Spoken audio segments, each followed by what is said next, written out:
thế giới quanh ta nè. Thối não không đến từ một ngày. Có một sự thật rất đáng sợ. Nhiều người không thất bại vì thiếu năng lực, không thất bại vì thiếu cơ hội, cũng không thất bại vì kém may mắn, mà thất bại vì đánh mất khả năng tập trung, thứ đang bị lấy đi mỗi ngày trong sự tự nguyện. Không ai ép buộc, không ai đe dọa, không ai cướp giật. Chúng ta tự đưa nó đi bằng những cú vuốt màn hình. Lúc buồn thì lướt, lúc vui thì lướt, lúc rảnh thì lướt, lúc mệt cũng lướt, đợi xe cũng lướt, ăn cơm cũng lướt, trước khi ngủ cũng lướt, vừa thức dậy cũng lướt. Điện thoại dần trở thành vật đầu tiên nhìn thấy vào buổi sáng, và cũng là thứ cuối cùng nhìn thấy trước khi ngủ. Nhiều người nói chỉ xem vài phút thôi, nhưng vài phút ấy đang âm thầm lấy đi những thứ vô cùng quý giá: khả năng suy nghĩ sâu, khả năng kiên nhẫn, khả năng tập trung, khả năng ngồi yên với chính mình. Ngày xưa, một người có thể ngồi hàng giờ đọc hết một cuốn sách. Ngày nay, đọc được vài trang đã thấy muốn kiểm tra điện thoại. Ngày xưa, một người có thể kiên trì theo đuổi một mục tiêu trong nhiều năm. Ngày nay, làm một việc chưa thấy kết quả sau vài ngày đã muốn bỏ cuộc. Không phải con người yếu đi, mà não bộ đã quen với phần thưởng tức thì. Mọi thứ đều phải nhanh, phải ngắn, phải hấp dẫn, phải gây sốc, phải tạo cảm xúc ngay lập tức. Nếu không, não bộ sẽ cảm thấy chán. Đó chính là cái bẫy. Cái bẫy khiến những thứ có giá trị thật sự trở nên nhàm chán trong mắt chúng ta.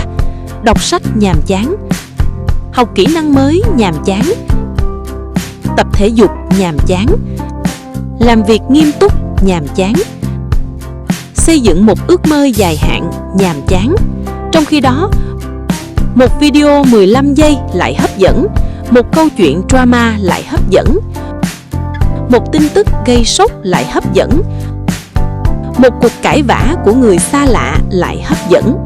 Chúng ta bắt đầu dành nhiều thời gian hơn cho những thứ không liên quan tới cuộc đời mình và ít thời gian hơn cho chính cuộc đời mình. Đó mới là điều đáng lo. Có người biết rất rõ chuyện tình cảm của người nổi tiếng, biết rõ scandal trên mạng, biết rõ ai đang bị bóc phốt, biết rõ ai đang gây tranh cãi, nhưng lại không biết mục tiêu của bản thân là gì, không biết mình muốn trở thành ai, không biết 5 năm nữa mình sẽ đi đâu. Một nghịch lý rất buồn, chúng ta cập nhật mọi thứ trên thế giới, ngoại trừ chính bản thân mình. Và rồi, nhiều người bắt đầu cảm thấy cuộc sống vô nghĩa, không có động lực, không có cảm hứng, không có năng lượng. Họ nghĩ nguyên nhân là do áp lực công việc, do cuộc sống khó khăn, do hoàn cảnh. Nhưng đôi khi, nguyên nhân lại nằm trong chiếc điện thoại đang cầm trên tay. Bởi não bộ không được tạo ra để tiếp nhận hàng trăm luồng thông tin mỗi giờ. Nó cần thời gian để suy nghĩ, để ghi nhớ, để kết nối, để trưởng thành.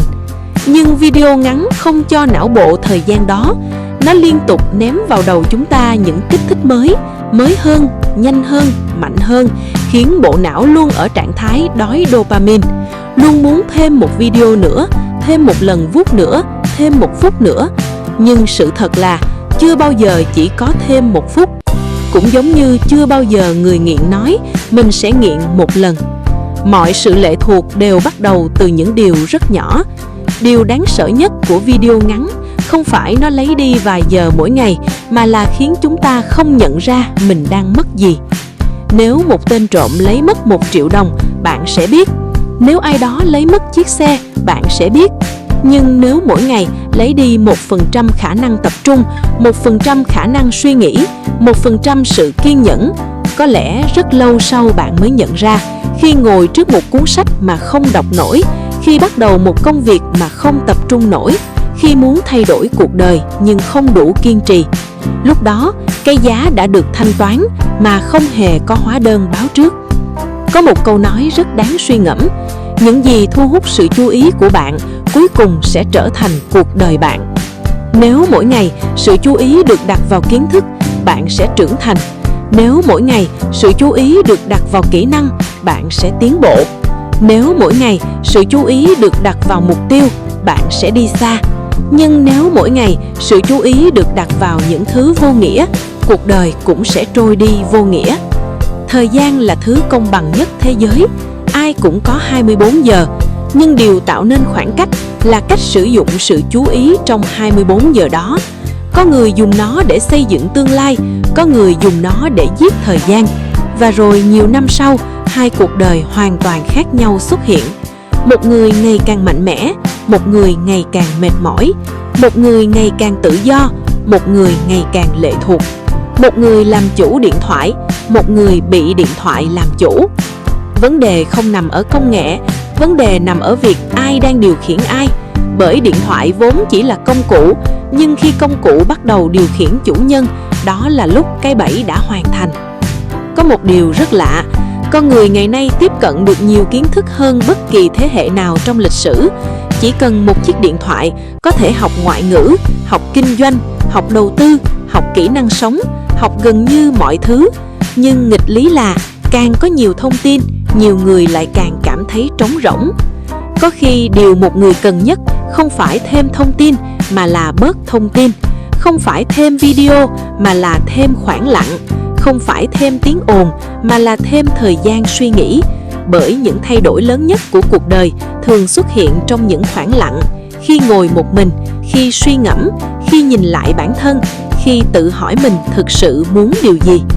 Nhưng nếu từng phút đều bị lấp đầy bởi màn hình, những khoảng lặng đó sẽ biến mất, và cùng với nó là khả năng hiểu chính mình. Có lẽ cái bẫy nguy hiểm nhất của thời đại này không phải nghèo khó, không phải thất bại, mà là sống hết một cuộc đời trong sự phân tâm liên tục, để rồi đến cuối cùng không biết mình đã thực sự sống cho điều gì. Cảm ơn cả nhà đã xem cùng mình nha. Hẹn gặp lại ở clip sau nha. Bye bye. Nhớ đăng ký kênh Hoa Nắng để ủng hộ mình nhé.